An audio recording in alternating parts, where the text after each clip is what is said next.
इस्लाम का जो है ना, उसको किसी टेक्नोलॉजी की जरूरत नहीं। अल्लाह ये टेक्नोलॉजी किसने डाली है लोगों के ज़हन में? अल्लाह ने डाली है। अच्छा, अल्लाह ने दूसरे लोगों के ज़हन में सर टेक्नोलॉजी डाल दी है, नॉन मुस्लिम के माइंड में। हमारे अगर मुसलमानों की बात करें, हम उस तरीके से अल्लाह ने हमारे ज़हन में क्यों नहीं टेक्नोलॉजी डाली? अल्हम्दुलिल्लाह। आपको पता है कि मिडिल ईस्ट की जो सिचुएशन है वो तो दिन ब दिन जो है वो बिगड़ती जा रही है।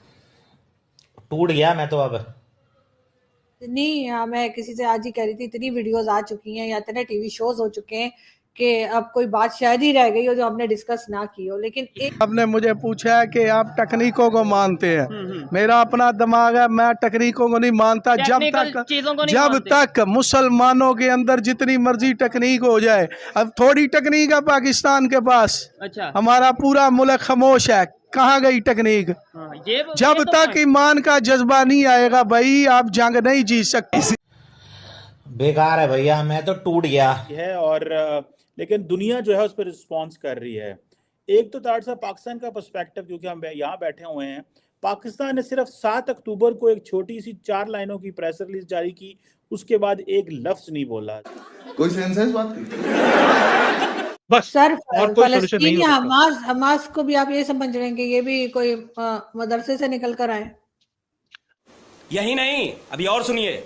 इसी चीज को दिखाने के लिए तो हम यहाँ पे आए हुए हैं। रात का ये वक्त है और ये नौजवान बगैर किसी सियासी, मजहबी या किसी भी तंजीम के अलावा ये अपने उन भाइयों, मुसलमान भाइयों के साथ गुजारे यकजहती के लिए यहाँ पे आए हुए हैं। तो अगर ये गवर्नमेंट इजाजत देती है तो ये सैकड़ों नहीं लाखों नौजवान यहाँ पे सड़कों पे आ जाएंगे और अपने भाइयों के लिए जान कुर्बान के लिए। दूसरा तार साहब, इंडियन लीडरशिप जो है वो डेली बेसिस पे मिडिल ईस्ट में इंगेज भी कर रही है, लीडरशिप से भी बातें कर रही है। और अब उन्होंने एक सेंटर भी खोल दिया ताकि वो लोग जो वहां पे फंसे हुए हैं उनके तो वो इनसे एंगेज कर सके। आरजू जी, कोई इंसान अच्छे स्कूल से पढ़कर ऐसी हरकतें नहीं कर सकता कि वहां जाकर अब बच्चों के गले काट दें और उनके सिर को दिखाएं ऐसा ट्रॉफी कि ये मेरी ट्रॉफी है। ये इंसान का काम नहीं है, ये जानवर का काम है। कर सकें। एक बात तार साहब, इजिप्ट ने अपने दरवाजे बंद कर दिए हैं मुसलमानों के लिए, गजा के मुसलमानों के लिए। और ये फिर मगरब भी अच्छा है, यूरोप और अमेरिका अच्छा है जो दरवाजे खोल देता है जब भी लड़ाइयाँ होती हैं और कहता है आ जाओ। और अभी भी यूरोप के जो न्यूयॉर्क के होटलों में मुसलमान बैठे हुए हैं। जय हिंद दोस्तों, वंदे मातरम। आप सभी का स्वागत है द इंडियन काफिर चैनल की एक नए वीडियो में। दोस्तों, फ़िलिस्तीन और हमास ने इजराइल के ऊपर हमला तो कर दिया, पर उस हमले से कैसे बच निकलना है इसके बारे में उन लोगों ने नहीं सोचा। बदले में इजराइल ने फ़लस्तीन और गाज़ा पट्टी की मट्टी पलीत कर दी है। वो पूरा शहर को शमशान बनाने में लगा हुआ है। उसको अमेरिका सहित 84 देशों का समर्थन भी मिल गया है कि चाहे जो कुछ करो, अब ये मैटर ख़त्म करो। इसके विपरीत फ़लस्तीन को मुसलमान देशों का भी समर्थन नहीं मिल रहा है। OIC की कॉन्फ्रेंस भी अभी तक नहीं हुई है। साथ ही साथ मिस्र ने फ़िलिस्तीनियों के लिए अपने दरवाजे बंद कर दिए हैं। वो एक भी फ़िलिस्तीनी शरणार्थी को अंदर नहीं आने दे रहा। तो दोस्तों, इस वीडियो में काफ़ी सारी सच्चाइयाँ उजागर हुई हैं। आप सभी से निवेदन है, वीडियो को पूरा देखें, हमारे चैनल को सब्सक्राइब करें। धन्यवाद। है वो आपका हिस्सा है, वो देखने वाले। एक तो मैं उनसे एड्रेस करना चाहूंगा, ये वही लौंडे लपाड़े हैं जिन्होंने तालिबान ने जब काबुल घुसे थे तालिबान, तो यहाँ ये इन्होंने तालियां बजाई थी। इन्होंने पाकिस्तान के अंदर जश्न मनाए थे। फिर उन्हीं तालिबान ने जब इनको मुंह पे थप्पड़ मारे हैं और उन्होंने ट्रैवल एडवाइजरियां की हैं इनके मुल्क के बारे में, और इनकी आज इनकी इकानमी का मजाक उड़ाते हैं, अब वो तालिबान के पीछे। इनको जरा ये ना तो इनको फलस्तीन की हिस्ट्री का पता है, ना फलस्तीन के स्पेलिंग का पता है। कल मैंने एक ट्वीट की है, उसके पीछे मुझे बड़ी गालियां दे रहे हैं।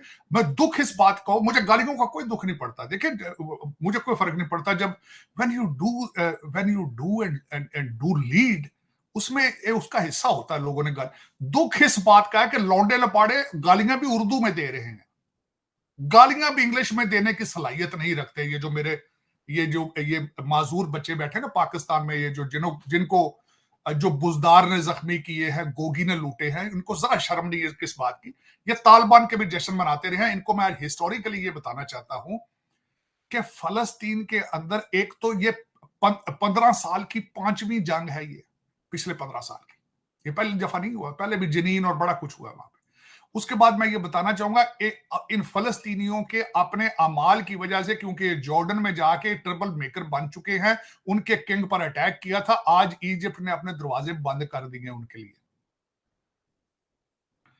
और आज मैं इनसे ये पूछना चाहता हूं, ये जो बदतमीजी का तूफान करके अब चढ़े हैं फलस्तीन के साथ, हमास के साथ, इनसे मैं एक क्वेश्चन करना चाहता हूं कि 1000 हमास के फाइटर्स ने ये सारा मुजाहरा किया है और 2 मिलियन लोगों को वहां पे इस वक्त जेल में बंद हैं। इजराइल उनके स्टारवेशन को, क्योंकि उनका वो पानी, बिजली, खाना पीना सारा उन्होंने बंद कर दिया है, आज उन्होंने उनको स्टारवेशन यूज कर रहे हैं एज ए वारफेयर। मेरा ये क्वेश्चन इन सबसे ये है, बेवकूफ ये जो सारे बैठे हैं जो जिहाद करते हैं, जिनको इनका मुर्शद कहता था ये सियासत नहीं जिहाद है, मेरे एक क्वेश्चन का ये जवाब दे दो कि तुम्हारा प्लान बी क्या था? ये 2 मिलियन लोग कहां जाएंगे ये गाजा के? और इस वक्त मैं इनकी इतला के लिए अर्ज करना चाहता हूं कि 84 मुल्क हैं इस वक्त जो इजराइल के पीछे खड़े हैं, 84 मुल्क हैं जो अपनी सपोर्ट का ऐलान कर चुके हैं, और जंग अभी भी जारी है वहां पे, जंग अभी भी जारी है। अभी भी इनके जो मोटरसाइकिलों पे चढ़ के गए थे वो घरों में घुसे हुए और वो ऑपरेशन कर रहे हैं उनके खिलाफ। इसका रिटेलिएशन करने का इनके पास कोई प्लान था? इनके पास कोई एवैक्यूएशन का प्लान था कि सिविलियन कहां से, औरतें कहां से निकलेंगी, बच्चे कहां जाएंगे? ये इनके पास कोई था इस चीज का एवैक्यूएशन का प्लान? ये वही बिल्कुल इनको ना पता है, जिस तरह वो इनका एक मुर्शद था, वो पहले कहता था इनको यहाँ पे टेररिस्ट को जेलों से छोड़ो, फिर इनको यहाँ ला के आबाद करो, और वो बैठे अफगान महाजरीन हर चौक में बम मारते रोजाना जाके। एक चीज जो डिस्कस नहीं हो रही वो है कि इसका हल क्या है। अगर अभी कुछ टाइम के बाद इस जंग को रोक भी दिया गया, कहीं ना कहीं से जाहिर है कहा जाएगा किसी दूसरी कंट्री की तरफ से प्रेशर आएगा, लेकिन इस बात की क्या गारंटी है कि फिर से शुरू हो जाएंगे? बहुत टाइम से ये हम देख रहे हैं। सॉल्यूशन एक ही है कि जहां से ये पागलपन शुरू होता है उसको पहले खत्म करना पड़ेगा, वो है मदरसा, मैड रस। मदरसा का मतलब है पागलपन का रस जहां पिलाया जाता है। इसराइल की तरफ से ये स्टेटमेंट आई है खबरों के मुताबिक कि उन्होंने दोबारा से गजा पे कंट्रोल कर लिया है। 15 से 2000 के करीब जो डेड बॉडीज मिली हैं वहाँ पे हमास के लोगों की। जो ये समझते थे कि फ़लस्तीन के मुजाहिदीन दब गए हैं, वो कुछ नहीं करते, पूरी दुनिया को बता दिया है और मसला फ़लस्तीन को एक दफ़ा फिर पूरी दुनिया में उजागर कर दिया है कि ये जो है फ़लस्तीन की आज़ादी के बगैर ये मामला हल नहीं हो सकता। और दूसरा, आपने इकॉनमी की बात की तो उसमें आजकल यही समझा जा रहा है कि जंगें इकॉनमी के साथ लड़ी जाती हैं, लेकिन ये फैक्ट वाली बात भी है ना। देखें, एक साइड पे नारा लगाया जाए, एक साइड पे जो उनसे खाली जज्बे की बात की जाए, दूसरे साइड पे प्रॉपर टेक्नोलॉजी हो, प्रॉपर मिसाइल हो, तो फिर थोड़ा सा ये चीज़ फैक्ट पे तो आती है। जी बिल्कुल होती है, लेकिन आपको बताना ये चाह रहा हूँ कि लड़ने के लिए असलिया नहीं बल्कि जज्बे जो हैं वो काम आते हैं। वो उन फलस्तीनी बच्चों के हाथ में जो पत्थर है वो भी हमारे आदमी ताकतों से बढ़ के। अर्जुन जी, पहली बात यह कि जो मोदी जी ने पहले इंटरवीन करने की बात करी थी रशिया और यूक्रेन के बीच में, क्योंकि वो 2 अलग कंट्रीज थे, वहां पे बातचीत होने में बड़ा आसान था। ये 2 अलग कंट्रीज नहीं है, ये 2 आइडियोलॉजीज हैं जो कि एक दूसरे से फाइट कर रही हैं, तो दोनों में बड़ा फर्क है। एक तरह से इजराइल का इंटरनल मैटर है। मोदी जी ऑफर कर सकते हैं कि यू वांट माय हेल्प, जो इन्होंने करी भी है, लेकिन जो वहां के जो प्रधानमंत्री हैं नेतन्याहू, उन्होंने ओपनली बोल दिया I do not want anybody's help, मैं ये चीज को अपने आप सॉल्व कर सकता हूँ। सॉल्व करने का तरीका क्या है? देखिए क्या होता है, जैसे पाकिस्तान है, पाकिस्तान भारत के अंदर प्रॉब्लम क्या है कि आपके वहां से नॉन स्टेट एक्टर्स है ना, जो आप बोलते हो कि आपकी आर्मी को पता नहीं होता कौन है, आपके हुक्मरानों को पता नहीं होता, आपके कंट्री के मासूम जो लोग हैं मदरसा से पढ़े हुए, मदरसा वालों को पता नहीं होता ये नॉन स्टेट एक्टर्स कौन है जो हमारे कंट्री में आके उधम मचाते हैं।